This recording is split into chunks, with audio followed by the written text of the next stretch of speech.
Hello అండి, అందరికీ నమస్కారం. Welcome back to Andhra Paris రుచులు. ఈరోజు వీడియోలో చింతపండు రసం ఎలా ప్రిపేర్ చేసుకోవాలో చూద్దాం. ఒక అరగంట ముందు చిన్న నిమ్మకాయ సైజ్ అంత చింతపండు తీసుకొని 2 పెద్ద గ్లాసులు వాటర్ పోసుకొని నానబెట్టేసుకోండి. తర్వాత అరగంట అయిపోయిన తర్వాత వీటిని ఇట్లా చేత్తో పిసుక్కుంటా చింతపండు నుంచి గుజ్జు అనేది తీసుకోవాలండి. ఇప్పుడు ఈ చింతపండు రసం చింతపండు తొక్కలు ఏమీ లేకుండా మరొక గిన్నెలోకి ట్రాన్స్ఫర్ చేసుకోవాలి. ఇప్పుడు ఈ గిన్నెని పొయ్యి మీద పెట్టేసుకోండి.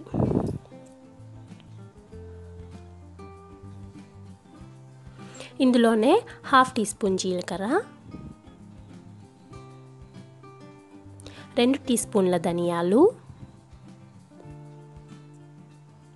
1/2 టీ స్పూన్ పసుపు, రుచికి సరిపడా ఉప్పు, 4 ఎండుమిరపకాయలు, గుప్పెడు కరివేపాకు, మీ దగ్గర కొత్తిమీర ఉంటే కొత్తిమీర కూడా యాడ్ చేసుకోవచ్చు. అన్నిటినీ యాడ్ చేసేసి ఒకసారి కలుపుకొని మీడియం ఫ్లేమ్లో ఒక 10 నిమిషాలు మరిగించుకోండి.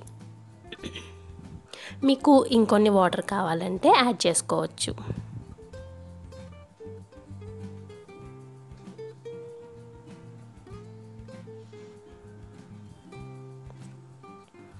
ఒక 10 నిమిషాల పాటు మీడియం ఫ్లేమ్లో ఉంచుకొని బాగా మరిగించుకోండి. ఇలా వాటర్ అనేవి తెరులుతూ ఉంటాయి.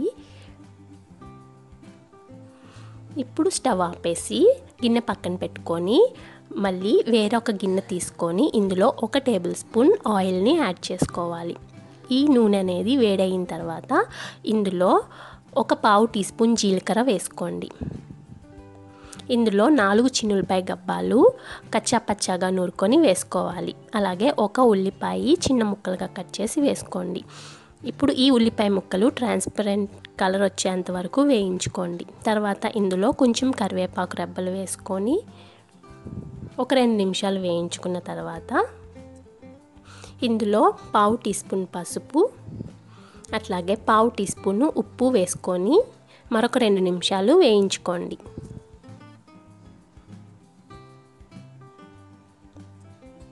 తర్వాత ఇందులో మనం మరిగించి పెట్టుకున్నాం కదా, ఆ రసంని స్ట్రైనర్ యూస్ చేసుకొని తొక్కలు ఏమీ పడకుండా ఉట్టి వాటర్ వరకు స్ట్రెయిన్ చేసుకోండి.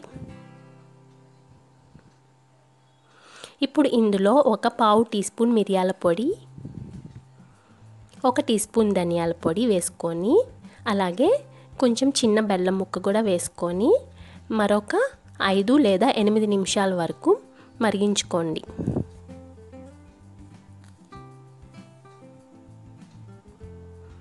ఇట్లా మరిగిన తర్వాత ఇట్లా చూసారా నురగ వస్తుంది కదా, ఈ స్టేజ్లో ఉన్నప్పుడు కొంచెం ఉప్పు పులుపు సరిపోయా లేవో చెక్ చేసుకోండి. ఇన్ కేస్ మీకు మిరియాల పొడి లేదంటే చింతపండు ఎక్కువైతే కనుక ఇంకొంచెం బెల్లం ముక్క యాడ్ చేసుకోవచ్చు. మీ టేస్ట్ని బట్టి చూసి యాడ్ చేసుకోండి.